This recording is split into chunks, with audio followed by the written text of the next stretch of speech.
Friend, आप सभी को वर्मा एजुकेशन पथ की यूट्यूब चैनल पर स्वागत है। तो पिछले क्लास में हम लोगों ने प्रेजेंट परफेक्ट कंटिन्यूअस को समझा, परफेक्ट के इफेक्ट को समझा, और मैं आज लेकर आपके सामने आया हूं यूसेज ऑफ सिंस या फॉर। यूसेज ऑफ सिंस या फॉर, जिसे हम लोग कह सकते हैं यूजेज ऑफ सिंस या फॉर भी।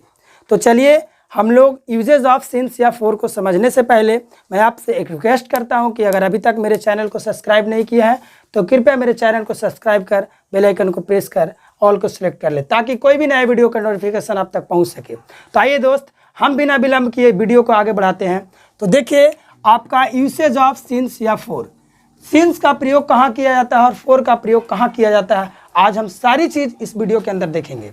तो देखिए सबसे पहले हम लोग सीखेंगे सिंस का प्रयोग। सबसे पहले हम लोग सिंस का प्रयोग सीखेंगे।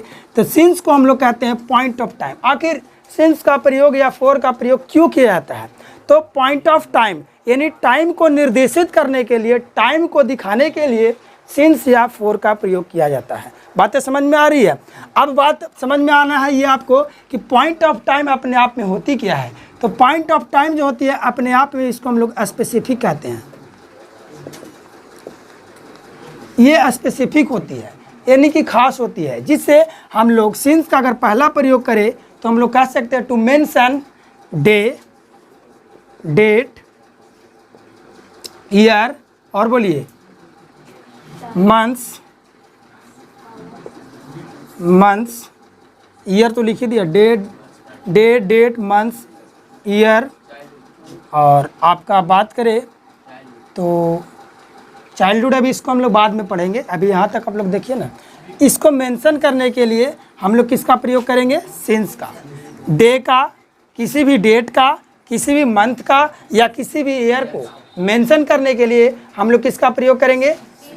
किसका प्रयोग करेंगे? सिंस का। जैसे एग्जांपल अगर लिया जाए तो हम लिख सकते हैं कोई भी डे लीजिए, जैसे मंडे स्पेसिफिक है, अपने आप में खास है, तो मंडे के पहले हम लोग किसका प्रयोग करेंगे? सिंस का। कोई डेट की बात किया जाए तो आप लीजिए कोई डेट ले लीजिए, जैसे 26 अगस्त 2025 या 2011 या 2021, जो बोलना है, इसके पहले हम लोग क्या प्रयोग करेंगे? सिंस का। किसी मंथ की बात किया जाए तो जनवरी ले लिया जाए, तो जनवरी अपने आप में स्पेसिफिक है और जनवरी के पहले हम लोग किसका प्रयोग करेंगे? सिंस का। किसी ईयर की बात किया जाए तो आप ले लीजिए, आप कोई सा ईयर ले लीजिए, जैसे 2022, तो इसके साथ भी हम लोग क्या करेंगे? प्रयोग सिंस का।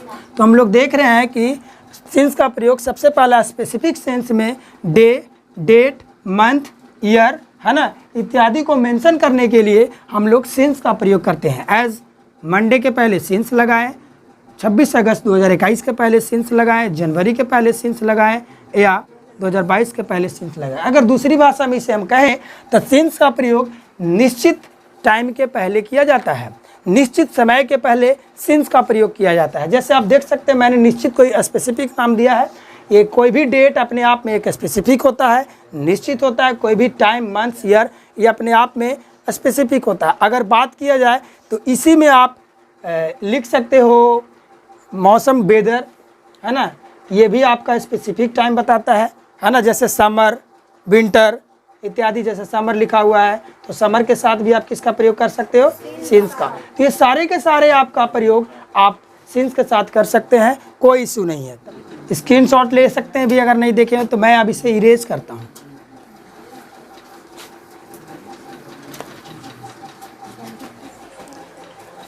दूसरा हम लोग सिंस का प्रयोग पढ़ेंगे। पहला तो हम लोगों ने पढ़ लिया, अब सिंस का दूसरा प्रयोग जो होता है वो होता है पार्ट्स ऑफ डे बताने में। पार्ट्स ऑफ डे को पॉइंट आउट करने के लिए भी हम लोग सिंस का प्रयोग करते हैं। अब पार्ट्स ऑफ डे क्या होता है, जैसे आप देख सकते हैं एग्जांपल स्वरूप, जैसे लिखा हुआ रहेगा मॉर्निंग, मॉर्निंग लिखा हुआ है, आपको लिखा हुआ मिल जाएगा इसी के साथ इवनिंग, ये आपका पार्ट्स ऑफ डे है। आफ्टरनून, है ना, तो इस पार्ट्स ऑफ डे के साथ आप लोग क्या लगाएंगे? सिंस। पार्ट्स ऑफ डे के साथ क्या लगाएंगे? सिंस। पार्ट्स ऑफ डे के साथ आप सिंस का प्रयोग कर सकते हो। दूसरा इसका, तीसरा हम लोग जानते हैं, तीसरा इसका सिंस का यूज जानते हैं, स्टेज ऑफ लाइफ।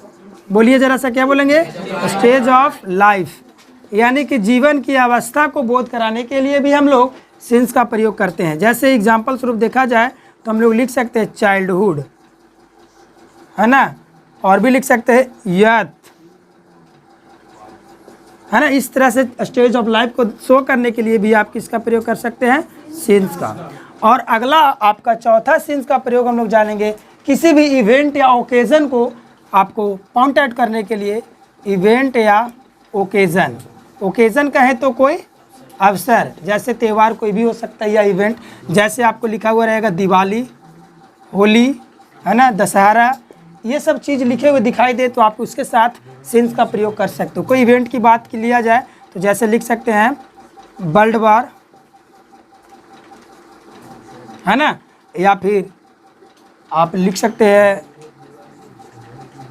पानीपत वार, है ना। जैसे अभी पानीपत का युद्ध की बात किया जा रहा है तो ये भी एक आपका इवेंट है, तो दिवाली के पहले आप सिंस का प्रयोग कर सकते हो, होली के पहले सिंस का प्रयोग कर सकते हो, वर्ल्ड वार के पहले भी सिंस का प्रयोग कर सकते हो, आप पानीपत वार के पहले भी सिंस का प्रयोग कर सकते हो। तो आई होप आपको ये समझ में आ गई हुई। पुनः मैं एक बार रिकॉल कर देना चाहता हूँ, याद कीजिएगा कि सिंस का प्रयोग हम लोग पॉइंट ऑफ टाइम यानी समय को निर्देश करने के लिए सिंस का प्रयोग किया जाता है, जिसमें सिंस का पहला प्रयोग हम लोग जाने कि किसी भी date, day, weather, months, year, है ना, सीजन इत्यादि को मेंशन करने के लिए, टू पॉइंट आउट करने के लिए हम लोग किसका प्रयोग करते हैं, सिंस का। और दूसरा हम लोगों ने सिंस का प्रयोग जाना parts of day, parts of day को पॉइंट आउट करने के लिए हम लोग सिंस का प्रयोग करते हैं, जैसे मॉर्निंग, मॉर्निंग के पहले सिंस, इवनिंग सिंस।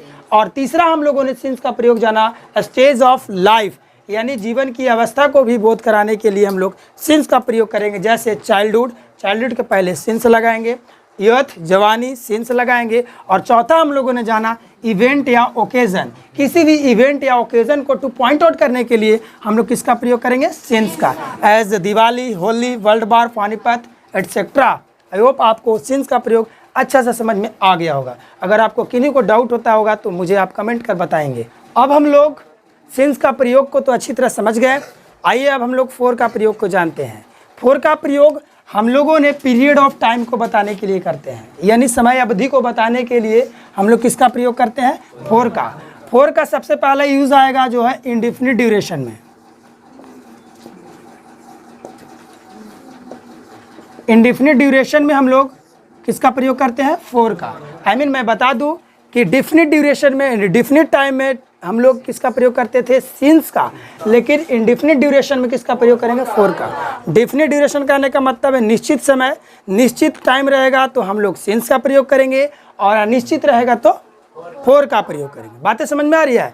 जैसे अनिश्चित क्या हो जाएगा, जैसे मैं लिख दूंगा a long time, a long time यानी लंबे समय। अब लंबा समय कब का है कुछ पता चल रहा है, कोई स्पेसिफिक है, कोई निश्चित है, नहीं है, यानी ये अपने आप में क्या है, इंडेफिनिट। सो हम लोग इसके साथ क्या लिखेंगे, फॉर अ लॉन्ग टाइम। क्या लिख सकते हैं, फॉर अ लॉन्ग टाइम। ये हम लोग इंडेफिनिट के साथ इसका प्रयोग कर सकते हैं। दूसरा इसका हम लोग जानेंगे न्यूमेरल। न्यूमेरल जिसको हम लोग कहते हैं नंबर नेम। क्या कहते हैं, नंबर नेम, है ना। प्लस में कोई भी टाइम वर्ड रहेगा। नंबर नेम समझ में आता है ना, आपने मैथ्स में सीखा होगा न्यूमेरल्स, नंबर नेम। और इस न्यूमेरल के साथ आपका क्या जुड़ा हुआ रहेगा, टाइम वर्ड। कोई भी टाइम वर्ड जुड़ा हुआ रहेगा तो आप उसके साथ क्या लगाओगे, फोर लगाओगे। जैसे मैं एग्जांपल दे दूं, जैसे एग्जांपल लिख दूंगा कि 10 मंथ्स, 10 मंथ्स, या फिर दे दूंगा 4 डेज, आपको दे दूंगा 2 आवर्स, और भी बहुत सारे रहेगा। जैसे आप देख सकते हैं यहाँ पे 10 क्या है, आपका न्यूमेरल है। अरे न्यूमेरल कहने का मतलब 1 2 3 4 5 6 7 8 9 10 जो भी है ये न्यूमेरल कहलाता है। और इस न्यूमेरल के साथ कोई भी टाइम वर्ड, जैसे मंथ्स आपका टाइम वर्ड है, ये न्यूमेरल के साथ टाइम वर्ड जुड़ गया, इसी न्यूमेरल के साथ टाइम वर्ड जुड़ गया, न्यूमेरल के साथ टाइम वर्ड जुड़ गया। अगर न्यूमेरल के साथ टाइम वर्ड जुड़ जाता है तो आप इसके साथ क्या प्रयोग कर सकते हो, फोर का। यानी कह सकते हैं फॉर 10 मंथ्स, फॉर 10 डेज, है ना, फॉर 2 डेज या 2 आवर्स, 2 आवर्स, है ना, 2 घंटों से। यानी कि फोर और सिंस का प्रयोग आप किस तरह से कर रहे हो समझ में आ रही होगी आपको। आप ये भी कर सकते हैं 2 घंटों से, 4 घंटों से, 4 वर्षों से, कोई निश्चित नहीं होना चाहिए आपका, इंडेफिनिट है ही। कोई भी न्यूमेरल के साथ टाइम वर्ड जुड़ जाएगा, कोई भी न्यूमेरल रहेगा, 100 200 400 10 5 8 कुछ भी, पिछले 3 दिनों से, पिछले 4 दिनों से, है ना, पिछले 2 दिनों से आपके साथ इसके साथ किसका प्रयोग करना होगा? फोर का। आई मीन आपको पहला जो फोर का यूज़ हुआ इंडेफिनिट ड्यूरेशन बताने के लिए फोर का यूज़ करेंगे, जैसे long time, for a long time. दूसरा हुआ न्यूमेरल यानी नंबर नेम और प्लस टाइम वर्ड रहेगा तो उसके साथ हम लोग किसका प्रयोग करेंगे? फोर का। बातें समझ में आ रही है? इसमें किन्हीं को डाउट होगा तो मुझे बता दीजिएगा। और एक होता है तीसरा, मैं कहाँ पे आपको लिख दूँ? मैं यहाँ पे लिख देता हूँ आपको, कैलकुलेटेड टाइम।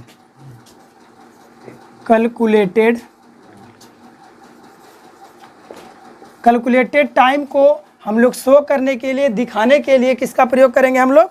फोर का। किसका प्रयोग करेंगे? फोर का। जैसे लिख सकते हैं एज सेंचुरी। कैलकुलेटेड टाइम कहने का मतलब हुआ ना, कैलकुलेटेड टाइम कहने का मतलब हुआ कि समय को कैलकुलेशन किया जाता है। जैसे सेंचुरी माने कितना होता है? 100 वर्ष बराबर 1 सेंचुरी होता है। तो ये कैलकुलेटेड टाइम हुआ 100 ईयर्स। तो कैलकुलेटेड टाइम के साथ हम लोग किसका प्रयोग करेंगे? किसका प्रयोग करेंगे? फोर का, है ना, फोर का प्रयोग करेंगे। अब देख लीजिए एक बार मैं फिर से आपको रिकॉल कर दे रहा हूँ कि फोर का प्रयोग पीरियड ऑफ टाइम को शो करने के लिए किया जाता है। जैसे इंडेफिनिट ड्यूरेशन को बताने के लिए आपका किसका प्रयोग करेंगे? फोर का। जैसे लॉन्ग टाइम लिखा हुआ तो इसके साथ हम लोग फॉर अ लॉन्ग टाइम, क्योंकि ये लंबा समय कोई निश्चित नहीं है। दूसरा इसका यूज हम लोग जाने न्यूमेरल प्लस टाइम वर्ड यानी नंबर नेम के साथ टाइम वर्ड जुटा हुआ रहेगा तो उसके साथ क्या प्रयोग करेंगे? फोर का। जैसे for 10 months, for 4 days and for 2 hours. इस तरह से आप न्यूमेरल को अच्छे तरीके से समझ सकेंगे। तीसरा फोर का यूज हम लोग देखा कैलकुलेटेड टाइम।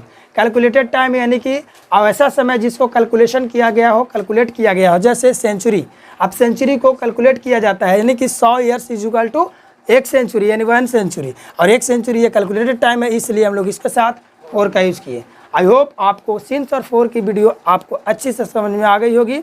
तो आपको अंत तक वीडियो देखने के लिए बहुत बहुत धन्यवाद, शुक्रिया।